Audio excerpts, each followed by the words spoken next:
Okay, अब ये live होगा तो आप 10 सेकंड रुक के तब शुरू कीजिएगा।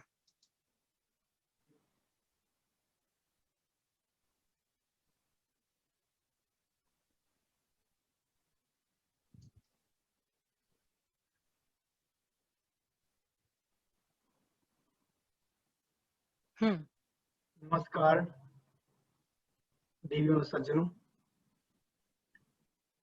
मैं सर्वप्रथम सिंगापुर संगम और भारतीय उच्चायोग सिंगापुर का आभार प्रकट करता हूं, जिनके सहयोग से पूरे एक सप्ताह का हिंदी आयोजन चल रहा है। आज तीसरा दिन है। मैं सौभाग्यशाली हूं कि मुझे आज अपनी भाषा के प्रति कुछ कहने का इस मंच पर अवसर मिला है। भाषा जो मुझे विषय मिला उसका उद्देश्य था कि मैं और मेरी भाषा, तो हर व्यक्ति की अपनी एक भाषा होती है, जैसे हम सभी की भाषा होती है और हम मूलतः हिंदी भाषी हैं, तो उसमें कोई संशय नहीं है, कोई सस्पेंस नहीं कि हमारी भाषा कौन सी है। पर हमारी भाषा के साथ जो आइडेंटिटी जुड़ी है, उस विषय पर मैं कुछ बात शेयर करना चाहता हूँ कि मेरी यात्रा कैसी रही हिंदी भाषा को लेकर के।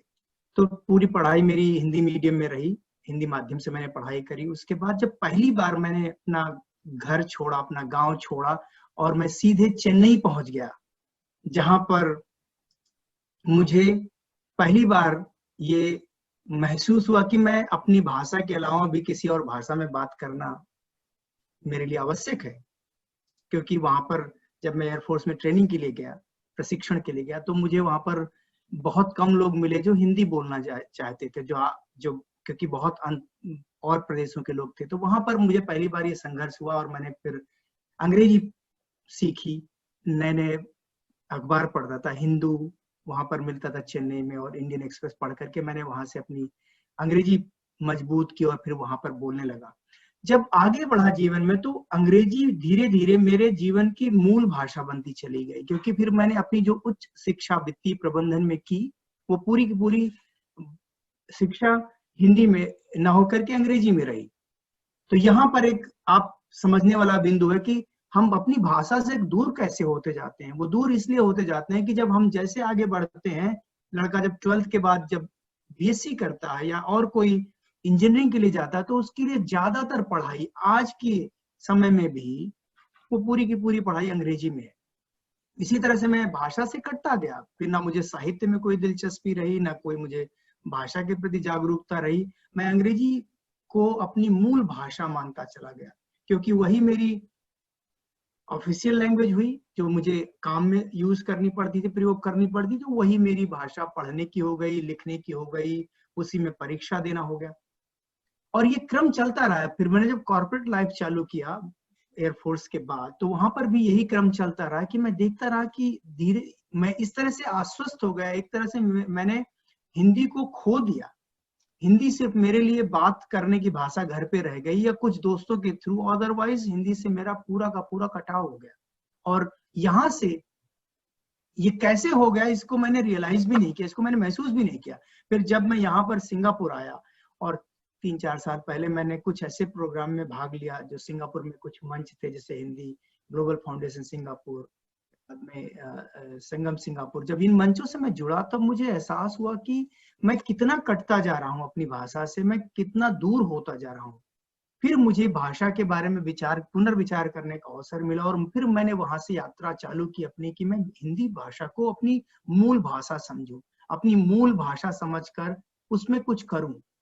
और एक और चीज जो मुझे उद्वेलित करने लगी, वो ये थी कि जब मैं अपने गांव में देखता था, अपने शहर में देखता था, अपने घर के आसपास देखता था, अपने घर के बच्चों में देखता था, तो उनके अंदर भी वही बात आने लगी थी कि मेरे पास फोन है, उसमें टाइप करने के लिए अंग्रेजी का कीबोर्ड है, इसलिए मैं सब कुछ अंग्रेजी में टाइप करता हूँ या रोमन में टाइप करता हूँ।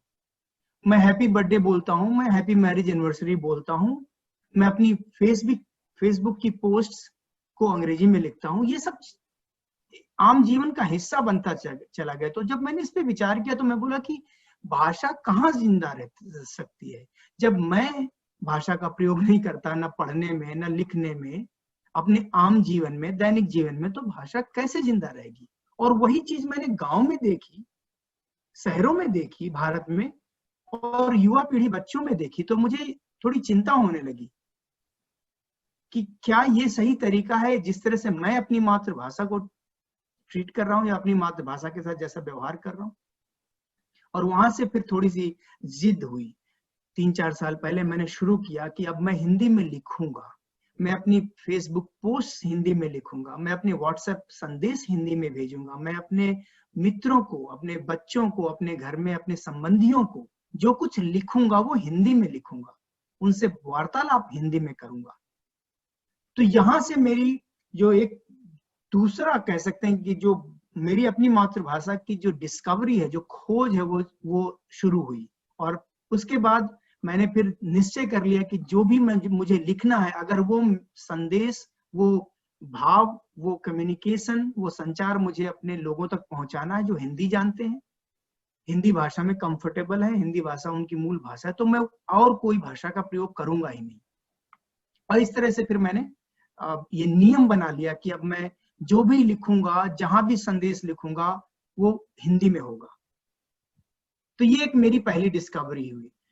और इसका जो मोटिवेशनल फैक्टर था, जो मुझे प्रेरित करता था, जो एस्पेक्ट, वो ये था कि मैं इसके द्वारा फिर अपने गांव के बच्चों को, अपने रिश्तेदारों को, नातेदारों को मैं फिर प्रभावित करने लगा कि जब बच्चे मुझे देखते हैं कि मैं सिंगापुर में रहता हूँ और मैं अपनी भाषा से जुड़ा हूँ, अपनी भाषा में लिखता हूँ, अपनी भाषा में संदेश करता हूँ, तो उनको लगता है नहीं, हिंदी भाषा के प्रति मेरे मन में कोई हीन भावना नहीं होनी चाहिए। जब मैं लिख सकता हूँ तो वो बच्चे भी प्रेरित होके हिंदी भाषा को गर्व से लिखते हैं, उसमें अपनी फेसबुक पोस्ट लिखते हैं, व्हाट्सएप मैसेजेस लिखते हैं। और ये छोटा सा बदलाव कि आप कैसे हिंदी में टाइप करें अपने फोन पर, एक ऐप लगाकर, या हिंदी की सेटिंग लगाकर अपने फोन पर आप कैसे टाइप करें, इस छोटे से बदलाव ने मुझे कितने सारे लोगों तक पहुंचने का मौका दिया कि मैं उनको हिंदी में लिख सकूं और बहुत तेज गति से लिख सकूं। इसका मुझे बहुत संतोष मिला। और मैं ये काम अनवरत रूप से करता हूं कि चाहे मैं ट्वीट करूं, चाहे मैं यूट्यूब पे अपने वीडियो पोस्ट करूं, चाहे मैं फेसबुक पे कुछ कहूं या लिखूं, या मैं आम जीवन में कुछ करूं। तो ये पहला जो मेरी भाषा के प्रति जो मेरी जागरूकता बढ़ी, या जो मैंने खो दिया था पिछले कई सालों में, वो मैंने फिर से प्राप्त करने की कोशिश की। और मेरा उन लोगों से, आप में से बहुत सब लोग हिंदी में लिखते हैं, बट जो लोग हिंदी में लिखने में जिनको कोई तकनीकी दिक्कत है, वो थोड़ा सा परिवर्तन करना पड़ता है। आप सेटिंग में जाएं, अपने फोन में चेंज करें और आप लिखने का प्रयास करें। जैसे जैसे आप लिखेंगे वैसे वैसे आप देखेंगे कि आप बहुत कंफर्टेबल, बहुत सहज हो जाता है हिंदी में लिखना। और धीरे धीरे फिर हिंदी आपकी एक्टिव सिस्टम का, आपके जो जागृत जीवन का हिस्सा बन जाती है, rather than जो एक इनएक्टिव और पैसिव जीवन का हिस्सा बनने के बजाय। तो एक तो ये काम हुआ। दूसरा, इसी के माध्यम से मुझे फिर प्रेरणा मिलने लगी कि मैं कुछ रचनाएं भी करूं। मैं कोई साहित्यकार नहीं हूं, ना मैं कोई बहुत अच्छा कवि हूं या बहुत अच्छा लिखता हूं, लेकिन जब मैंने हिंदी को इस तरह से सहेजा तो मुझे बहुत सारे मंचों पर अवसर मिला अपनी बात आकर कहने का, कि मैं आऊं और उन पर अपनी बात साझा करूं। तो मैंने वहां पर फिर उस जाने के लिए फिर मुझे चाहिए कि मैं साहित्य पढूं, तो मैं साहित्य पढ़ने लगा। मैंने किताबें खरीदी, मैंने बहुत सारी किताबें पढ़नी चालू करी जो मैंने छोड़ दी थी। उससे मेरे जीवन में फिर साहित्य के प्रति भी एक सजीवता आ गई कि मैं साहित्य में भी मेरी समझ बेहतर होने लगी। उसके बाद मैं लिखने लगा, जो भी थोड़ा बहुत मैं लिख सकता हूँ, लिख करके मैं जब लोगों के बीच जाने लगा, मंचों पर जाने लगा, कहने लगा, तो मुझे और लोग मिले जो मुझसे बहुत बेहतर लिखते हैं, मेरे रोल मॉडल्स बने, मेरे मार्गदर्शक बने, और उनके माध्यम से मैंने और ज्यादा प्रयास करना चालू किया कि मैं जानबूझकर अच्छा लिखने की कोशिश करूं। ये यात्रा है, यात्रा अभी लंबी चलेगी। यात्रा अभी आरंभिक पड़ाव में है और मुझे और मेहनत करनी इस पर। लेकिन इस बात का संतोष मिलता है मुझे कि मैं अपनी भाषा के प्रति सजग हूँ। मुझे अपनी भाषा को रिप्रेजेंट करने के लिए, उसको प्रस्तुत करने के लिए कोई और भाषा की आवश्यकता नहीं है। मुझे अपनी भाषा में अपनी बात कहने में, चाहे मैं गद्य में कहूँ, कहानी में कहूँ, कविता में कहूँ, छंद में कहूँ, मैं कह सकता हूँ। इस चीज ने मुझे व्यक्तिगत तौर पर बहुत बड़ा आत्मविश्वास दिया। ये विश्वास दिलाया कि भाषा, जिसे हम कहते हैं कि वो सिर्फ दो लोगों के बीच में कम्युनिकेशन या संवाद का माध्यम है, मैं इस बात से पूरी तरह तारुफ नहीं रखता, इस बात से मैं पूरी तरह सहमत नहीं हूँ। मेरा विचार है कि जो भाषा है वो पहचान है, वो अस्मिता है, उसमें बहुत सारी ऐसी चीजें होती हैं जो मेरी संस्कृति से जुड़ी हैं। जैसे एक शब्द है संस्कृत में और हिंदी में, उसका वो है धर्म। अगर आप उसको अंग्रेजी भाषा में अनुवाद करें तो वो होता है रिलीजन। लेकिन जो संस्कृत और हिंदी का जो शब्द धर्म है वो बहुत विस्तृत है। उसका अर्थ होता है धारण करना, मतलब ऐसे गुण जो आप अपने में धारण कर सकें, जिनको आप अपने जीवन में उतार सकें। तो उसका ट्रांसलेशन, उसका अनुवाद अंग्रेजी में हो ही नहीं सकता। इसी तरह एक शब्द है श्रद्धा। उसका अगर अंग्रेजी में लिटरल ट्रांसलेशन दें या अनुवाद देखें तो होता है फेथ। बट जो अगर आप आध्यात्मिक पॉइंट ऑफ व्यू से उसकी मीनिंग देखें, आध्यात्मिक दृष्टिकोण से श्रद्धा की का अर्थ समझे, तो लगेगा कि वो बहुत विस्तृत है श्रद्धा का शब्द। तो इसलिए भाषा मेरी समझ में सिर्फ दो लोगों के बीच बात करने का माध्यम नहीं है, वो एक संस्कृति को सहेजने का माध्यम है, वो एक साहित्य को सहेजने का माध्यम है, और इसके साथ साथ लोगों से जुड़ने का भी माध्यम है, इसमें कोई संदेह नहीं है। बट भाषा सिर्फ माध्यम बात करने का नहीं है। इसलिए हमें अपनी भाषा, मातृभाषा पर विशेष ध्यान देना चाहिए कि अगर भाषा छूट गई, अगर हमसे भाषा ही छूट गई, तो बहुत सारी चीजें, सांस्कृतिक जो चीजें हैं जो हमारी सभ्यता में आ रही हैं, हमसे, हमारे पूर्वजों से आ रही हैं, हमारे ग्रंथों से आ रही हैं, संभवता है कि शायद वो भी छूट जाए। अब जब मैं रामचरितमानस, ये पुस्तक जो कि बहुत सारे लोगों के जीवन में है और एक्टिव रूप से है, इसको लोग पढ़ते हैं, अगर ये मैं अंग्रेजी में पढ़ सकता हूँ क्या मैं हनुमान चालीसा अंग्रेजी में पढ़ सकता हूँ क्या? नहीं। तो मुझे अगर मूल रूप में मेरी भाषा की पहचान करनी है तो मुझे के साथ मेरी पहचान जुड़ी रहनी है और मेरी सार्थकता जुड़ी रहनी है, तो मुझे अपनी भाषा को मूल रूप में पकड़ के रखना पड़ेगा। भाषा मुझे इसके साथ साथ भाषा मुझे जुड़ने का, लोगों से, बहुत सारे लोगों से जुड़ने का अवसर देती है। इस बीच जब से मैंने हिंदी को अच्छे से अपने जीवन में ढालने की कोशिश की है, मैं कम से कम 400-500 नए लोगों से मिला हूँ जो भाषा के क्षेत्र में बहुत अच्छा, साहित्य के क्षेत्र में बहुत अच्छा काम कर रहे हैं। कुछ लोग मुझे फेसबुक के माध्यम से मिले, कुछ लोग मुझे काव्य मंचों से मिले, कुछ लोग मुझे आपस में बातचीत करके मिले, यहाँ सिंगापुर में मिले, और मुझे ऐसा लगा कि मेरी भाषा की यात्रा का ये बहुत ही बड़ा माइलस्टोन या चिन्ह बोल सकते हैं, जिसने मुझे इस भाषा को और अच्छे से समझने का, अपने जीवन में लाने का, नए मानक स्थापित करने का अवसर दिया है। जब बड़े बड़े साहित्यकारों को आप सुनते हैं, उनको लिखते हुए देखते हैं, उनसे बात करते हैं, उनसे आप संपर्क करते हैं, जो कि आज के युग में बहुत आसान हो गया है। आप किसी कवि को, किसी बड़े कवि को, राष्ट्रीय कवि को भी अगर आप संदेश भेज दें फेसबुक पर, तो अमूमन तौर पर उनसे संबंध हो जाता है। फिर लोग आपको बात करते हैं, आपका मार्गदर्शन करने के लिए है। तो इस सबसे भी बड़ा बेनिफिट मिला, इस सबसे बड़ा फायदा हुआ, जिसने मेरी अपनी भाषा की जो मेरी यात्रा रही उसको सुदृढ़ करने में और मजबूत करने में बहुत अवसर दिया। इसी के साथ साथ, इस जागरूकता के साथ साथ, जब पहले मैं इंग्लिश टोस्ट मास्टर्स क्लब, जो पब्लिक स्पीकिंग या के बारे में क्लब होते हैं जो उनको डेवलप करने के लिए हैं सिंगापुर में बहुत सारे इंग्लिश के, लेकिन हिंदी का एक जब क्लब स्थापित करने की बात आई तो एक सज्जन मिले जो भाई मुझे मेरे परम मित्र हैं, हर्ष गोयल जी। उन्होंने इसका आइडिया, इसका विचार जब मुझसे शेयर किया तो मैं बोला कि इस पे तो सोचना ही नहीं, मैं आपसे जुड़ूंगा। तो हमने वो मंच मिलकर के चालू किया जो अच्छा चल रहा है, जिसमें बहुत सारे लोग जुड़े हैं। तो मैं मेरी जो पूरी बात का भाव है, जो सार है, वो ये है कि भाषा के प्रति जो मैंने अपनी जिम्मेदारी पूर्ण जागरूकता ली अपनी मातृभाषा के प्रति, उससे बहुत सारे विकल्प खुले। जैसे हिंदी का टोस्ट मास्टर क्लब, हिंदी के बहुत सारे मंच यहाँ पर सिंगापुर में स्थापित हुए। इसके साथ साथ बहुत सारे लोगों से मेरा नेटवर्क बढ़ा जिनके साथ मैं संपर्क कर सकता हूँ, बहुत सारे लोगों से लिखने की प्रेरणा मिली। ये सब चीज, ये सारा कार्य ज्यादा से ज्यादा 2 से 2.5 साल के अंतर्गत हुआ है मेरे सिर्फ भाषा पे फोकस करने के लिए।